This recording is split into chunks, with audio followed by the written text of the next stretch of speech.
Bismillahirrahmanirrahim. Assalamualaikum warahmatullahi wabarakatuh. Alhamdulillahilladzi ja'alna minan nasihin wa afhamna min ulumil ulama'ir rasikhin. Asyhadu an la ilaha illallah wahdahu la syarikalah wa asyhadu anna Muhammadan abduhu wa rasuluh alladzi la nabiyya ba'dah. Allahumma shalli wa sallim wa barik ala sayyidina wa maulana Muhammadinil Fatih lima ughliqa wal khatimi lima sabaq nasiril haq bil haq wal hadi ila syiratikal mustaqim wa ala alihi wa sahbihi haqqa qadrihi wa miqdarihil azim, amma ba'd.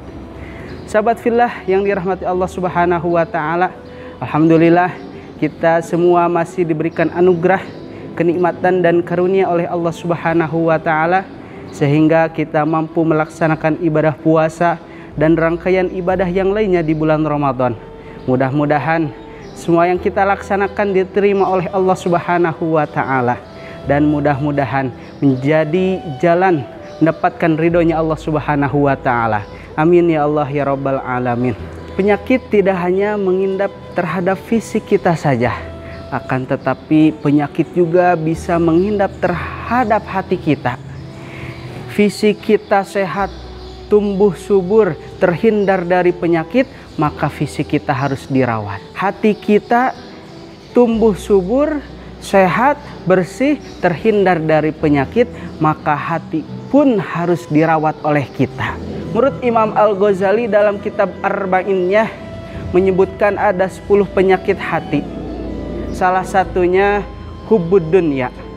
Penyakit hubbud dunya adalah suatu penyakit cinta dunia berlebih-lebihan, tergila-gila terhadap dunia sehingga mengalahkan cintanya kepada Allah Subhanahu wa taala, sehingga mengalahkan cintanya kepada Rasulullah SAW, sehingga mengalahkan cintanya kepada para pewarisnya, sehingga mengalahkan cintanya kepada agama Allah Subhanahu wa taala. Diperintah untuk mengeluarkan zakat, diperintah untuk membayar zakat. Tertulis dalam Quran surat Al-Baqarah ayat 43 dan 110, wa atuz zakah, yang artinya dan keluarkanlah dan bayarkanlah zakat. Enggan mengeluarkannya, ya enggan membayarnya. Diperintah untuk berjihad di jalan Allah dengan hartanya. Tertulis dalam Quran surat At-Taubah ayat 20, a'udzubillahi minasyaitonir rajim, bismillahirrahmanirrahim. Alladzina amanu wa hajaru wa jahadu fi sabilillah bi amwalihim wa anfusihim a'dhamu darajatan indallah. Artinya orang-orang yang beriman dan berhijrah dan berjihad di jalan Allah dengan hartanya dan dirinya itu lebih tinggi derajatnya di sisi Allah Subhanahu wa taala. Tetap ia enggan berjihad di jalan dengan hartanya. Diperintah untuk menginfakkan sebagian hartanya. Tertulis dalam Quran surat Fatir ayat 29, a'udzubillahi minasyaitonirrajim, bismillahirrahmanirrahim. Wa anfaqu mimma razaqnahum sirra wa alaniyah. Artinya dan menginfakkan sebagian dari harta yang kami anugerahkan kepada mereka secara rahasia dan terang-terangan. Tetap ia enggan menginfakkan sebagian hartanya, tetap ia enggan mengeluarkan sebagian hartanya. Kenapa terjadi seperti demikian? Karena hatinya terjangkit penyakit hubbud dunya. Terjangkit penyakit hubbud dunya akan menimbulkan suatu penyakit, yaitu keakuan dan kepemilikan. Harta milik aku, kekayaan milik aku, kendaraan milik aku, tanah, ladang milik aku, semuanya milik aku. Padahal telah kita ketahui bersama seluruh kekayaan, seluruh harta yang Allah berikan kepada kita itu semua adalah titipan dan amanah dari Allah Subhanahu wa taala. Sahabat fillah yang dirahmati Allah Subhanahu wa taala, betapa ruginya jika hati kita terjangkit penyakit hubbud dunya.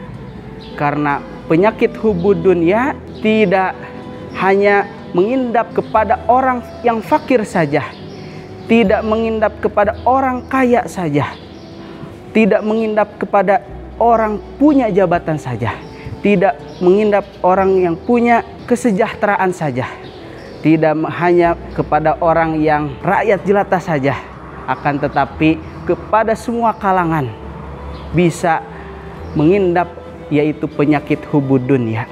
Jadi bahayanya penyakit hubud dunya jika ada di dalam hati kita. Oleh karenanya mari kita bersihkan, mari kita keluarkan penyakit hubud dunya di dalam hati kita, karena penyakit hubud dunya akan mempengaruhi ibadah yang lainnya. Qad aflaha man tazakka, sungguh bahagia orang yang selalu membersihkan hatinya, sungguh bahagia orang yang terus-menerus membersihkan hatinya. Syekh Abu Hasan Asyadzili mengajarkan kepada kita semua, yaitu mengajarkan sebuah doa. Doa tersebut supaya kita terhindar dari penyakit hubud dunya, kaya lahir, kaya batin. Dunia hanya digenggam oleh kedua tangan saja, tidak masuk ke dalam hati. Doanya adalah Rabbana wasi' alaina arzaqna fid dunyana wala tahjubna biha an ukhrana. Allahumma ij'alha fi aidina wala taj'alha fi qulubina birahmatika ya arhamar rahimin. Pembisnis melihat peluang maka akan sebaik-baiknya dimanfaatkan. Kita sebagai orang yang beriman melihat peluang di bulan Ramadan, mari kita manfaatkan dengan sebaik-baiknya bulan yang penuh keberkahan, bulan yang suci ini, dengan selalu senantiasa membersihkan hati, menjaga hati, merawat hati supaya terhindar dari penyakit hati, supaya terhindar dari noda-noda hati. Mudah-mudahan besar manfaatnya. Mohon maaf atas segala kekurangannya. Assalamualaikum warahmatullahi wabarakatuh.